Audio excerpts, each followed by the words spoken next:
Tu ouvres ton appli d'investissement. Tu vois que le marché est en hausse. Les médias disent le CAC 40 bat un record. Le S&P 500 est au plus haut historique. Et pourtant, ton portefeuille, lui, n'a presque pas bougé. Ou pire, il est en rouge. Et là, tu te dis, comment c'est possible que le marché monte, mais pas moi? Si tu t'es déjà posé cette question, si tu as déjà eu l'impression de faire tout ce qu'il faut, investir, être patient, suivre l'actualité, mais que les résultats ne suivent pas, alors cette vidéo est pour toi. Je m'appelle Léo et je passe beaucoup trop de temps à réfléchir à pourquoi les gens investissent mal, même quand ils pensent investir intelligemment. Si tu fais partie de ceux qui investissent régulièrement, mais ont l'impression de ne jamais vraiment avancer financièrement, pense à t'abonner et à mettre un pouce bleu si cette vidéo t'aide. Parce qu'aujourd'hui, on va parler d'un truc qui dérange. La majorité des investisseurs perdent, même quand le marché monte. Et non, ce n'est pas parce qu'ils sont stupides, c'est beaucoup plus subtil que ça. Le grand paradoxe. Here's the thing. Sur le long terme, le marché monte. Historiquement, le S&P 500 a généré environ 10% de rendement annuel moyen depuis 1926, selon les données d'Ibbotson et Morningstar. 10% par an. Ça veut dire que 10 000 euros investis à 10% pendant 30 ans deviennent plus de 174 000 euros. Maths simple, 10 000 fois 1,10 exposant 30, environ 174 494 euros. C'est énorme. Alors pourquoi, selon l'étude annuelle Quantitative Analysis of Investor Behavior de Dalbar, l'investisseur moyen en actions obtient souvent 3 à 5% de rendement annuel quand le marché fait presque le double? Sur certaines périodes, l'écart dépasse 4 à 5 points par an. Et là, ça change tout. Parce que 10% pendant 30 ans deviennent 174 000 euros. Mais 5% pendant 30 ans deviennent 43 000 euros. Même point de départ, même durée, résultat divisé par 4. Ce n'est pas un petit écart, c'est un gouffre. Oui, mais moi, je ne fais pas n'importe quoi. Now, you might be thinking, ok, peut-être que les gens paniquent, mais moi, je suis rationnel. Laisse-moi te raconter une histoire. En 2020, pendant le crash du Covid, les marchés ont chuté d'environ 34% en un mois. Des millions d'investisseurs ont vendu.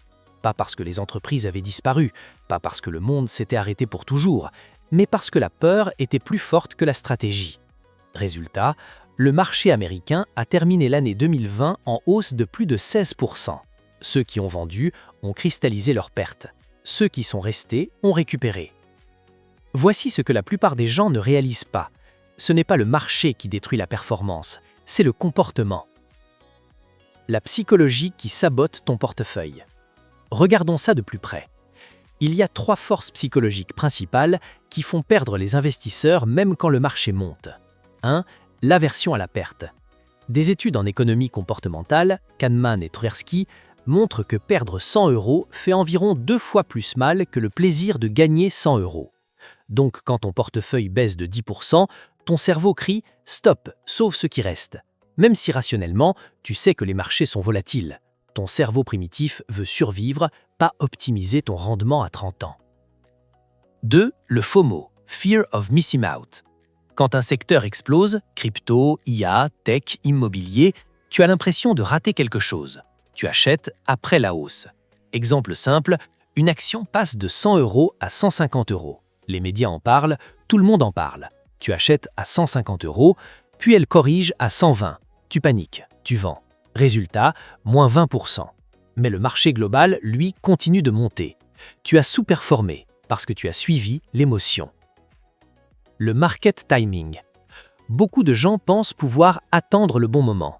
Look, même les professionnels n'y arrivent pas. Selon J.P. Morgan, rater les 10 meilleures journées boursières sur 20 ans peut réduire ton rendement total de plus de 50%. Et devine quoi, les meilleures journées arrivent souvent juste après les pires. Donc si tu sors quand ça baisse, tu rates le rebond. C'est mathématique. L'erreur invisible, le rendement réel. Voici où ça devient vraiment intéressant. Même si ton portefeuille monte, tu peux perdre. Pourquoi? Inflation. Si ton portefeuille fait plus 4%, mais que l'inflation est à 3%, ton gain réel est de 1%. Et si tu gardes ton argent sur un compte à 1% pendant que l'inflation est à 3%, tu perds 2% par an en pouvoir d'achat. C'est une perte silencieuse. Et beaucoup d'investisseurs prudentes pensent éviter le risque, alors qu'elles prennent un risque invisible. Le problème n'est pas l'investissement. Here's what most people don't realize. Le problème, c'est l'absence de système. Les investisseurs performants ne sont pas plus intelligents, ils sont plus disciplinés.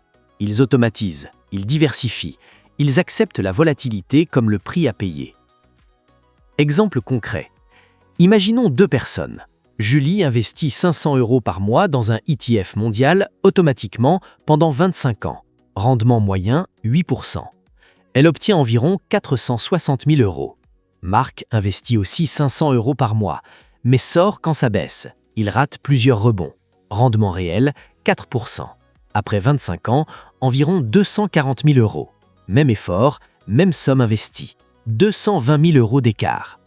Ce n'est pas la finance qui a fait la différence, c'est le comportement. Oui, mais les marchés sont dangereux. Oui, ils sont volatiles. Mais dangereux pour qui? Pour ceux qui paniquent. Regarde l'histoire. Malgré les guerres, crise pétrolière, bulle Internet, crise financière de 2008, pandémie, les marchés globaux ont continué de monter sur le long terme. Pas en ligne droite, mais en tendance. Investir, ce n'est pas éviter les tempêtes, c'est construire un bateau qui flotte malgré elles. Ce que tu peux faire dès aujourd'hui. Ok, assez de théorie. Voici des actions concrètes. 1. Automatise. Mets en place un virement automatique chaque mois. Décide une fois et exécute pendant 20 ans. Moins de décisions, moins d'erreurs émotionnelles. 2. Investis large. ETF mondial à faible coût. Pas besoin de choisir 15 actions. Moins tu complexifies, moins tu sabotes. 3. Définis une règle anti-panique.